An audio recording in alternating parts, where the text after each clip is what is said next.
చేసినట్టు. మీరు ఎప్పుడైనా గమనించారో లేదో, ఒక్క శివలింగానికే ఒక ప్రత్యేకమైన గుర్తు ఒకటి ఉంటుంది. మీరు ఎప్పుడైనా చూడండి, అన్ని శివలింగాల మీద ఉండదు అలాగా. మీరు కొన్ని శివాలయాల్లోకి వెళ్ళినప్పుడు శివలింగం దగ్గరికి వెళితే దాని మీద కొన్ని గీతలు ఉంటాయి ఇలా. అది ఏమిటో తెలుసా గీత? అలా గీత ఎందుకు ఉంటుందో తెలుసా ఎవరికైనా? అలా గీత ఉంటే దాన్ని బ్రహ్మసూత్రము అని పిలుస్తారు.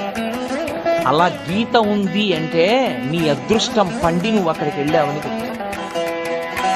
1000 మాటలు ఓ శివాలయంలోకి వెడితే నీకు ఎంత ఫలితమో, అలా గీతలు ఉన్నటువంటి శివలింగం ఉన్న గుడిలోకి వెడితే అంత ఫలితం.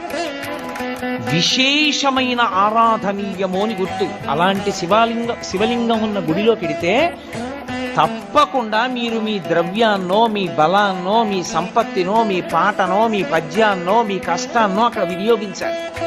శివలింగం మీద